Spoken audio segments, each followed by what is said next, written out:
नरेंद्र मोदी बड़े से बड़ा जोखिम मोल ले लेते थे। उनमें हुक्मरानों से टकराने का गजब का हौसला था। आपातकाल में नरेंद्र मोदी ने अपनी पहचान के साथ नाम भी बदल लिया था। उनका वो नाम कुछ दोस्तों को ही पता था। इमरजेंसी में नरेंद्र मोदी ने गुप्त बैठकों की ऐसी व्यवस्था बनाई जिसे कोई सोच भी नहीं सकता था। यह बात भी कम चौंकाने वाली नहीं कि एक बार नरेंद्र मोदी को शमशान घाट पर भाषण देना पड़ा था।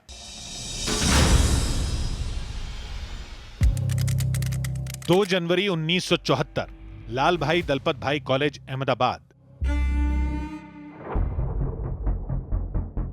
उस दिन कॉलेज कैंटीन में सभी छात्र गुस्से में थे। वजह थी अचानक खाने के बिल में 20% की हुई बढ़ोतरी। भड़के छात्रों ने पहले कॉलेज में विरोध किया, फिर सड़क पर निकल आए। उग्र आंदोलन शुरू हो गया। अहमदाबाद से शुरू हुआ छात्र आंदोलन कुछ ही दिन में पूरे गुजरात में फैल गया। छात्रों ने मुख्यमंत्री चिमनभाई पटेल को बर्खास्त करने की जिद ठान ली। सरकार ने आंदोलन को कुचलना शुरू कर दिया। छात्रों पर बल प्रयोग हुआ, जिसके बाद सभी छात्र संगठन एकजुट हो गए।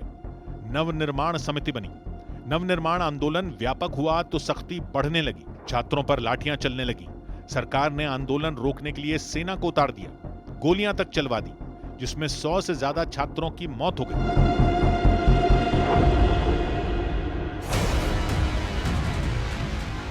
गोलीकांड ने गुजरात में शुरू हुए आंदोलन को देशव्यापी बना दिया। संपूर्ण क्रांति का नारा देने वाले लोकनायक जयप्रकाश नारायण बिहार से अहमदाबाद पहुंच गए।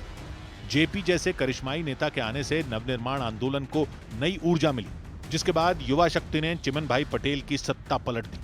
इसी नवनिर्माण आंदोलन में नरेंद्र मोदी छात्रों के अगुवा थे। उनके जोशीले भाषण और कविता पाठ ने आंदोलन को धार दी।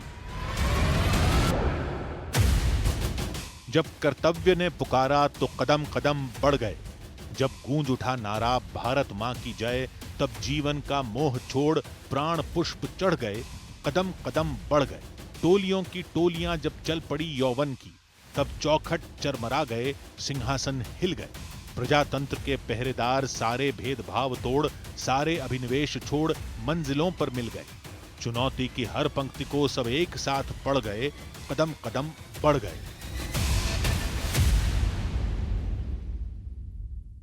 गुजरात का नवनिर्माण आंदोलन आजाद भारत में भ्रष्ट सरकार को उखाड़ फेंकने वाला पहला आंदोलन था, जिसने दमनकारी शासन के खिलाफ आवाज बुलंद करने का हौसला देशवासियों में जगाया। गुजरात के बाद बिहार में भी जब आंदोलन भड़का, तब दिल्ली में प्रधानमंत्री इंदिरा गांधी को आने वाले तूफान का अंदाजा हो गया था।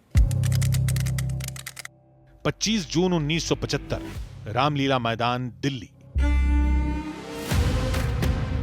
नवनिर्माण आंदोलन की कामयाबी के बाद जयप्रकाश नारायण ने इंदिरा गांधी सरकार के खिलाफ संपूर्ण क्रांति का ऐलान कर दिया। दिल्ली के रामलीला मैदान में बुलाई गई ऐतिहासिक रैली में प्रधानमंत्री इंदिरा गांधी से सिंहासन खाली करने की मांग की गई। रामलीला मैदान की रैली में मोरारजी देसाई, अटल बिहारी वाजपेयी, चंद्रशेखर जैसे नेताओं ने भाषण दिए। 25 जून की रात ये रैली 9 बजे तक चली। उसी रात देश में आपातकाल लागू करने का फैसला किया गया। 26 जून की सुबह 8 बजे प्रधानमंत्री इंदिरा गांधी की आवाज आकाशवाणी पर गूंजी। भाइयों और बहनों, राष्ट्रपति जी ने आपातकाल की घोषणा की है। यह हमारा परम कर्तव्य है कि हम एकता और स्थायित्व की रक्षा करें। इमरजेंसी की घोषणा के फौरन बाद जयप्रकाश नारायण को गिरफ्तार कर लिया गया। अटल बिहारी वाजपेयी, लाल कृष्ण आडवाणी, विजय राजे सिंधिया, राज नारायण जैसे बड़े नेता सलाखों के पीछे धकेल दिए गए। देश भर में करीब 13,000 नेताओं की गिरफ्तारी हुई। जिस 25 साल के युवा ने उस वक्त कांग्रेस पार्टी की प्रधानमंत्री इंदिरा गांधी के तानाशाही विचारों का विरोध किया, घर घर जाकर, गांव गांव जाकर, शहर में घूमकर विरोध किया, आज वही व्यक्ति जिस काम के लिए इमरजेंसी डाली गई थी, परिवारवाद को प्रस्तावित करने के लिए, वो परिवारवाद को आज वही व्यक्ति ने 2014 में पूरे देश से उखाड़ कर फेंक दिया।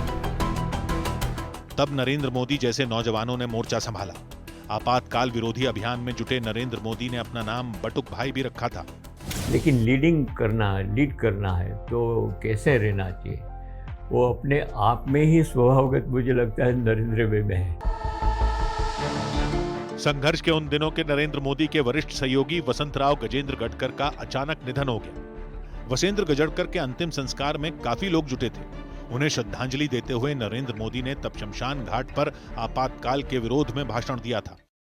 आज 25 जून को हम लोकतंत्र के प्रति फिर से एक बार अपना समर्पण, अपना संकल्प उसको और ताकत के साथ हमने समर्पित करना होगा। पीएम मोदी पर न्यूज 18 की खास सीरीज जारी है। कल रात 10:10 पर देखना ना भूलें।